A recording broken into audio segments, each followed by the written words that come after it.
I didn't want to keep typing. I'm sorry. We're gonna read one called What's Left, I think. Let's take a look.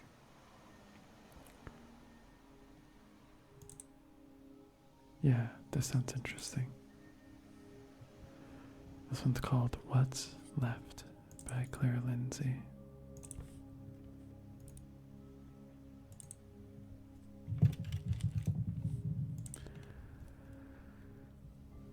I wrap my fingers tightly around the clinging plastic of the trash bag, pull it open as wide as it'll go, and watch him dump the remnants of our happiness into it.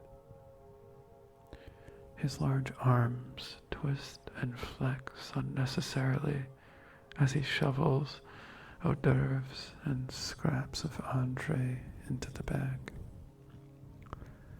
His upper lip is a thin white line, stretched tight below frowning eyes. The faint and smoky gleam of the first stars illuminates our dining room. The windows are open to the still air, mingling the scent of the grass and dew with the smell of recently extinguished candles. Nearly empty glasses of wine sit with little pools of ruby liquid congealing at the bottom. I examine the imprints on the glasses. Pink half moons where lips lingered, small smudges where restless fingers were. I clear the table and he rinses the plates, loading my great-grandmother's delicate china into the dishwasher with a force that makes me cringe. I say nothing, but plan to return later and wash it all by hand. Somewhere outside in the cool October air rings the plaintive staccato song of an owl. Not long ago, I would have added my voice to the birds, smiling at the easy rhythm of the duet. But tonight, silence slices into the fading evening once more, and I leave it to fester like an open wound. He leans backward against the kitchen counter, glass of amber-colored whiskey in his calloused hand. I feel his eyes follow me around the room as I continue tidying up, returning the candles to their places, piling the used cloth napkins near the hall that leads to the laundry room. The starlight catches on the folds of my satin dress as I move. I haven't worn a dress in ages. It feels foreign, out of place against my skin. Some party, he says. I nod, barely meeting his sharp gray eyes. Surprised the Williams came. I haven't talked to George in ages. I shrug. I ran into Melanie at the store the other day and reminded her. Oh, he runs his finger along the rim of the glass, staring at the chairs where George and Melanie sat only an hour earlier. Did you see George at the store too? No, just Mel, I reply lightly. He stands, leaves the kitchen, and plops himself into an armchair in the living room, whiskey still attached to his hand like glue. I glance away, my gaze lingering on the neat bookshelves in the corner where George and I had chuckled over mutual dislike of Great Expectations, reminiscing about wrinkly Dr. Barnum's English Lit course. As we spoke, I realized George hadn't changed much since college. His eyes still held that idealistic sparkle, that made us instant friends. I, on the other hand, have faded, dulled. George was too polite to say anything, but I know he noticed. How long is your sister staying in town? His voice is gravelly, starting to slur. I guess I said that right then. Just until tomorrow afternoon. We were thinking of getting a cup of coffee together before she leaves. You didn't talk much tonight, he notes. No, I reply, wiping the table slowly. She's been a bit reserved since the divorce. That's a shame. I like Drew. I didn't, I say quickly, feeling my blood heat in my cheeks as I think of the man's infidelity, of how broken Sarah was when she called and told me everything.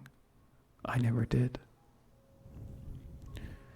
He stills, musing and nursing the last of his whiskey. I watch the way it lingers on the fine line of his lips, which are pursed even more tightly together. We can leave the rest for tomorrow, he says, gesturing at the last of the mess. Come sit with me. I wipe down the last corner of the table, taking my time as I place the damp towel on the edge of the kitchen sink.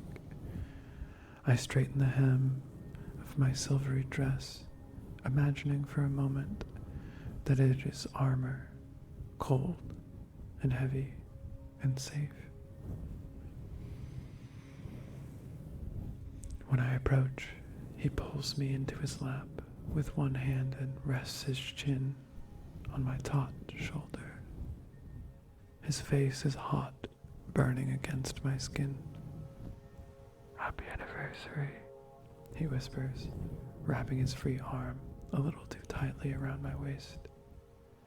Happy anniversary, I reply. I watch the starlight glitter in the diamond on my finger, catch a glimpse of my dark eyes in the golden band. I try to remember when we first met, years ago, back before this sour taste hung in the air between us. All that comes to me is dim figures, specters and stains of who used to be. Specters and stains of who we used to be. Me, young and bright, full of the effortless weight of possibility. Him, tall and smiling, overflowing with confident infatuation. But I realize now that he's always had a bitterness to him, hidden beneath a fine layer of cloying honey. And from the first time we kissed, we burned into one another like cheap vodka and called it love. He tilts his head, leaning into the curve of my neck. His soft waves of hair tickle my chin. You'd never hurt me, would you? He asks. It's more of a statement than a question, firm with a small lilt of uncertainty in the last fatal syllable. I turn a little, forcing him to lift his head from my shoulder and meet my eyes. Would you? My voice is a little more than a whisper. He is silent. Somewhere in that vast, unspoken space between us lies the answer to every question. I stand, watching his fingers cling for a moment to my hip before falling away. His hands wilting like a lily too long removed from the sun. The owl resumes its song, and I cross the room to close the windows, shivering at the final gust of cold air. I see myself reflected in the glass, my face distorted by the angles of the window panes.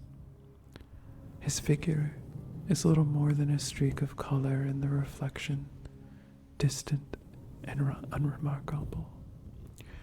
His figure is little more than a streak of color in the reflection, distant and unremarkable. I glance over at what's left, the garbage bag in the corner, crumbs on the table, empty wine bottles on the counter, and the last bubbles of dish soap in the sink. I'll take the trash out in the morning, I say, and head to bed without looking back.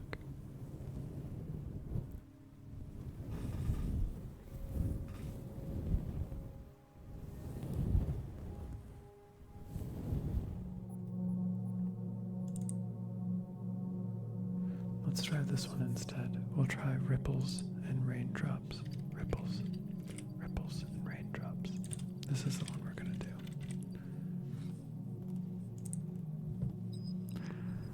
It's okay, baby. I'll catch you, he says. I can barely hear him over the echo of laughter, the patter of wet feet on cement. The sun hangs bright and burning in the chlorine-scented air. I pick at the pink frills of my bathing suit, readjust my purple goggles. One of the big kids runs by the lifeguard's chair and leaps, leaving a splash and a sharp whistle in his wake. You can do it, Dad coaxes in the same voice he uses to calm my panicked animal. Jump.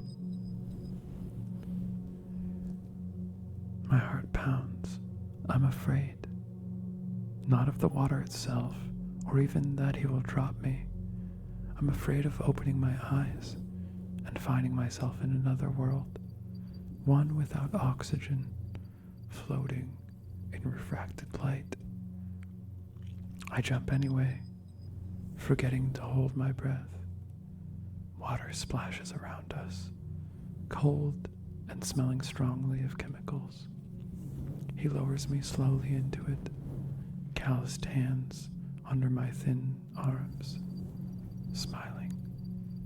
That's my brave girl. Our backyard fills with squeals. My little body is hot and golden in the sun as I propel myself skyward on our second-hand trampoline. Underneath me, a sprinkler shoots streams of deliciously cool water through the thin membrane. I fling droplets as I leap into the summer air, trying to reach the sky. Dad sits in the shade reading. A bee shuffles around the rim of his lemonade glass and he shoos it away. Watch me, I yell. I leap, touch my toes in midair, and land clumsily on my side, shooting off into the safety netting around the edge of the trampoline. I rise, unfazed, hair and eyelashes dripping. Good job, baby girl, Dad says. Drops of water fill the square holes in the netting like stained glass, obscuring him in tiny rainbows. He's distorted enough that his grin looks like a frown through the curtain of liquid and netting hanging between us. I begin my favorite game. I'm a lion, down on all fours, crawling and bouncing through the spray of the sprinkler, which is now rain on the savannah. I roar mightily. Dad watches for a moment, all but forgotten, and returns to his book. The life vest clenches tightly across my chest. My legs stretch out uselessly in front of me, bare feet dipped in the lake water collecting in the front of the kayak. Don't worry, Dad says when I ask about the water. It's not a leak. His kayak is green and mine is orange. They're the same size, but his looks significantly smaller, with his long legs folded awkwardly into it. He paddles easily, confidently, and teases me while I spin in circles in the middle of the lake. It's more of a pond than a lake, really. Rainwater and snowmelt cupped gently in the hands of the mountains. It sits surrounded by needle-thin pines, tall grasses, and raspberry bushes. Moss and algae float heavily on its surface. Here and there, fish break through in search of insects. "Race you to the dock," Dad shouts. "No fair," I cry out after him, wobbling as I try to find the right rhythm with my paddle. He's nearly there by the time I've gotten myself to stop spinning. Left, right, left, right. I mimic his movements clumsily, and my kayak inches forward in a meandering line. I can hear him laughing at me long before I reach the dock. "Shut up," I mutter, and he only laughs harder. I reach my paddle deep into the water, collecting a long strand of moss and fling it at him. He stops laughing, moss sitting gloriously atop his head like a crown, dripping on his face. For a moment, I'm afraid I've gone too far. "That's it," he snarls. And if with one swift movement of his paddle, I'm drenched in a wave of water and algae. We dissolve into hysterics, his laugh big and bright, mine high and tuneful. The lake ripples, and the little valley echoes with joy. The lake ripples, and the little valley echoes with joy. I sit on the front steps of our house, the concrete warm beneath my legs. Rain tumbles from the sky in slow, fat droplets, only slightly cooler than the heat of the summer air. Eyes closed, I let the water fall on my face, wrap its fingers through my hair, and run rivulets down my cheeks. I promised myself not to cry, not over a vapid teenage crush. He certainly isn't worth my tears, but I'm grateful that the skies cry them for me. I'm grateful that the skies cry them for me. The door opens behind me. I tense, but do not move. Don't even open my eyes. He sits down next to me on the steps in the rain. He doesn't know the boy's name. Didn't even know there was a boy. We sit together in the cleansing rain, and I think of the things we are missing, the holes within us that the rain can't reach. "Tell me about Mom," I whisper. And for the first time, he does, in a voice as low and soft as the murmur of the rain on the grass. We cry together, then, our tears mingling with the last of the summer deluge. I sometimes dream about her, floating face down with her hair splayed out in the sunlight like a flower. In the dream, I'm always suspended in the water beneath her, so that her face is too dark to see clearly against the brilliant light dancing around her in the ripples. I wonder if Dad dreams about her too, her lifeless limbs wrapped up in waves. I wonder why he still loves the thing that stole her from us, why he has taught me to love it too. Perhaps he hopes, like I do, that the water remembers her, holds her close to my skin, because it knows she was mine. I wonder if Dad dreams about her too, her lifeless limbs wrapped up in the waves, I wonder why he still loves the thing that stole her from us. That stole her from us. Why he has taught me to love it too. Perhaps he hopes, like I do, that the water remembers her, holds her close to my skin because it knows she was mine. Leave me alone, I scream through the locked door.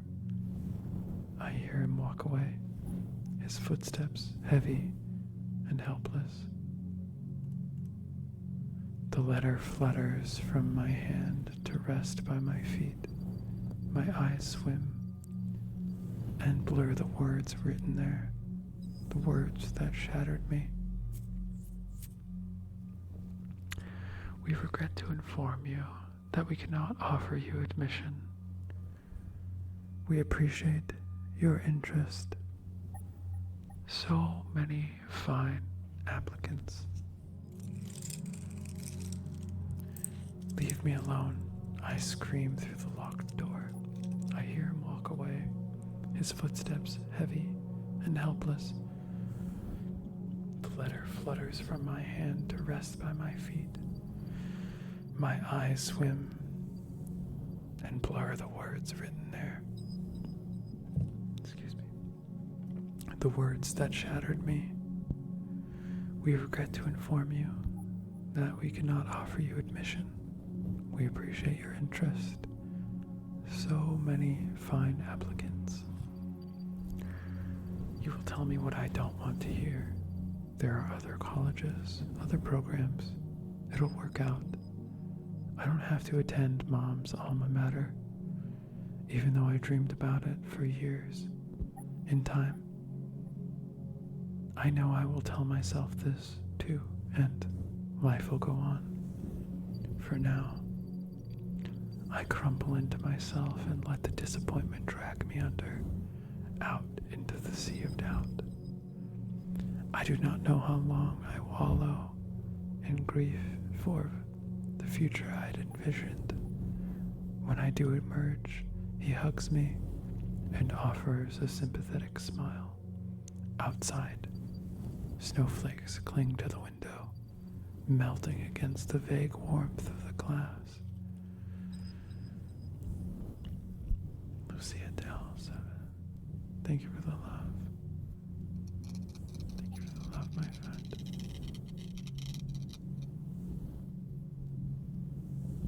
Oh, that's good that someone's coming out.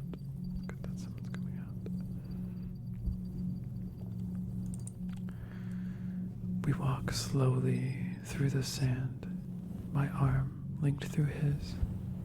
The golden light reminds me how precious these moments are. How little we see one another now since I moved across the country for school. Up ahead, a cluster of friends and distant family gathers on the beach to celebrate my college graduation. I lock eyes with the second half of my soul, standing at the edge of the crowd. We share a secret smile. I like him, Dad says. Me too, just a little, I joke. As we get closer, I realize that everyone is watching. Then I realize that the second half of me has fallen to one knee, holding out a ring that shines like dew in the sunset. I don't hear what he asks me over the sudden crash of waves in my heart. I say yes, and the ocean gleams a little brighter. I say yes, and the ocean gleams a little brighter. Dad beams down at his newborn granddaughter, her tiny feet wriggling in the soapy bath. She watches him, her eyes filled with contented mysteries. Between them passes a depth of love I've only begun to fathom. I'm so proud of you, he whispers. I'm proud too. Proud of my little family, of the man I married, of the life we're building together. Mostly, I'm proud of the way my daughter's fingers curl around mine. I hug my father tightly and think of the ocean that fills us, the water and the memories that hurt and heal in equal memory and measure. Excuse me, I'm losing myself. I hug my father tightly and think of the oceans that fill us, the water and memories that hurt and heal in equal measure. Tears of joy fall into my daughter's bath. She croons at us, raising a fist. A single droplet clings to her hand. My whole world is collected there, shimmering in the sunlight on the tip of her fingers. My whole world is collected there, shimmering in the sunlight on the tip of her fingers.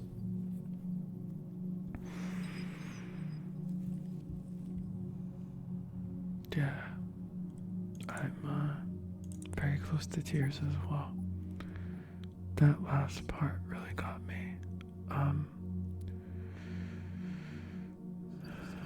So I think we're going to read another Claire Lindsey story that I've yet to read.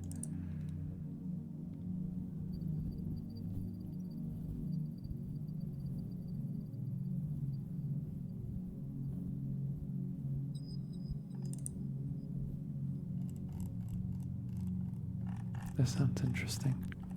This one's called How to Seek the Sun. How to Seek the Sun by Claire Lindsey. Go ahead and link it here. This website is very bright, so just be careful if you do decide to open the page.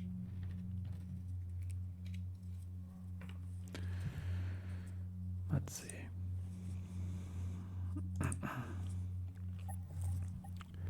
Keep your head down, eyes low. Tread softly, placing your boots with their duct-taped soles in the prints left by the person in front of you. Don't go too fast for the person behind. Don't stop.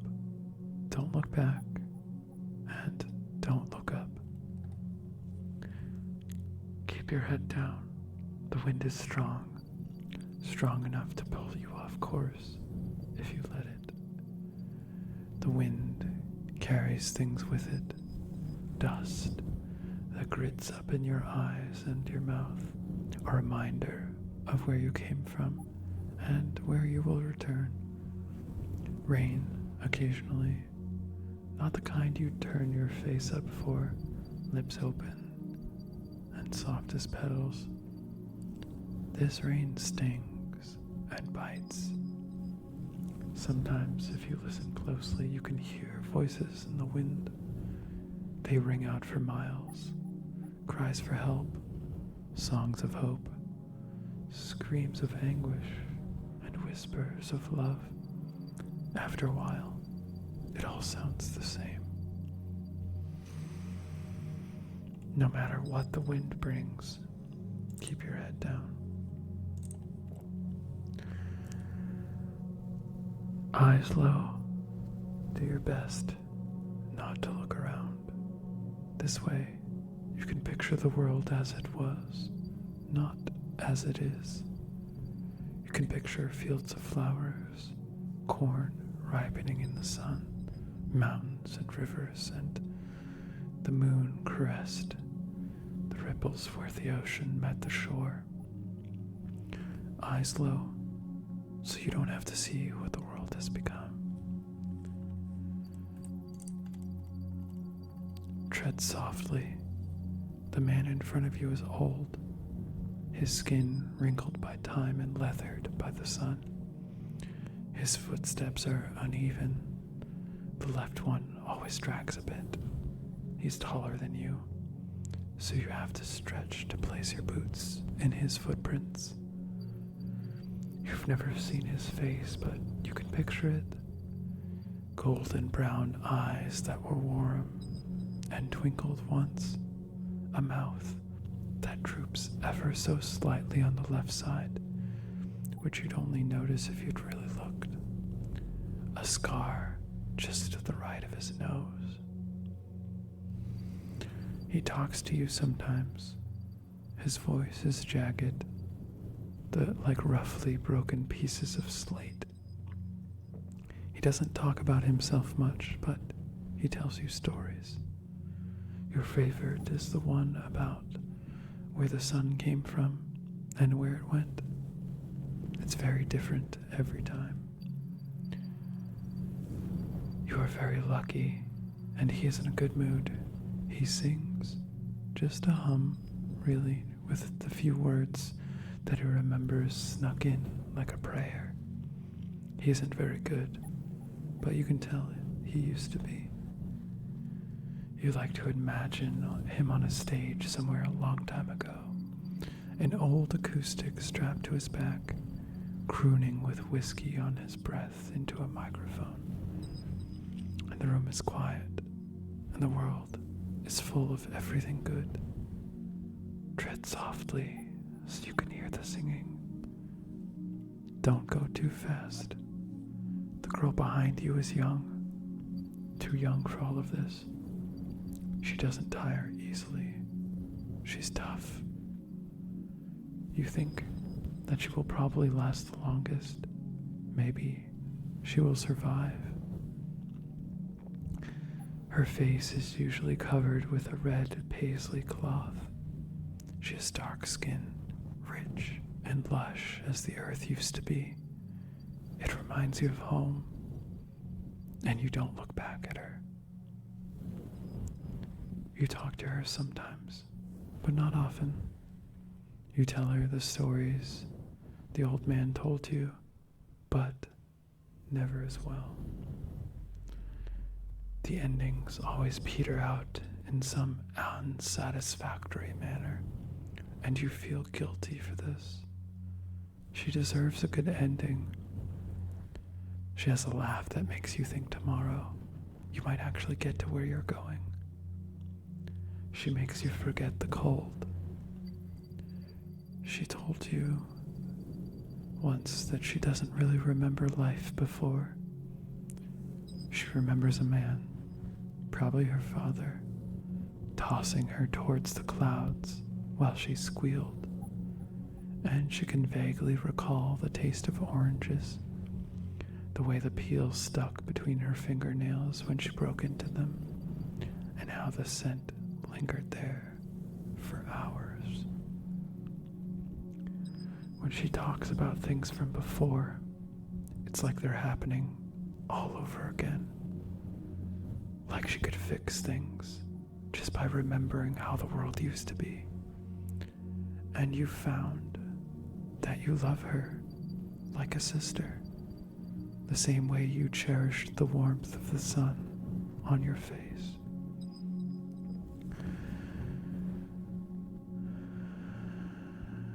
And you found that you love her like a sister, the same way you cherished the warmth of the sun on your face. Don't go too fast so you don't lose the person behind. Don't stop. Don't look back. Somewhere in the darkness behind you, there is death. The remains of the ones who fell or strayed from the line.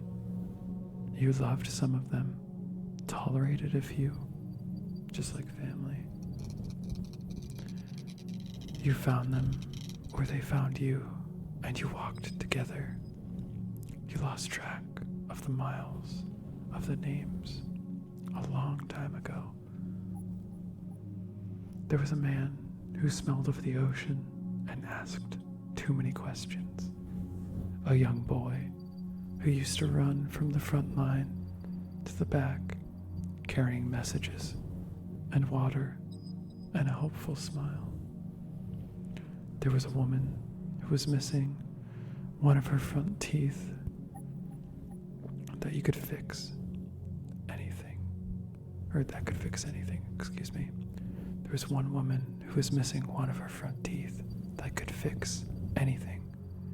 She was the one who taped your shoe back together for you. There were many more, and you had to leave them behind. Sometimes you think you can hear them in the wind. They tell you to keep going, or to turn back, or laugh at you for thinking you will make it to where you're headed. They ask you if you remember where you're headed, and you're not sure you know the answer to that anymore. But you don't stop. You don't look back. Something keeps you going. You don't stop. You don't look back. Something keeps you going. Don't look up. This rule is the one you made yourself because you trust that there is a light above you somewhere. You trust that there is a light above you somewhere. And you also trust that if you look too hard for it, you will forget to keep going. And you trust that if you look too hard for it, you will forget to keep going. To keep going, keep going. You know that if you look up, you will forget what lies ahead, who goes behind. You will lose track of the old man's footsteps, and you won't hear the young girl's laughter. But sometimes, when the road is silent and you can't see the other things through the dust, all you want to do is search for the stars. Don't look up, or you'll lose yourself. Don't stop, and don't look back. There's nothing for you on the road you've traveled. Don't go too fast. She walks in your footsteps somewhere just behind. Tread softly, right where the old man walked. His steps are surer than yours. The prints he leaves, more absolute. Keep your eyes low, so the world can be how you remembered it. Keep your head down, so you aren't drawn off course. Keep going. Keep going. Keep going.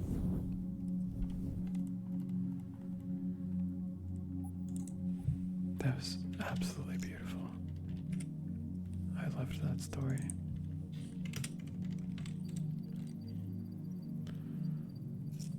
Once again, that was How to Seek the Sun by Claire Lindsey.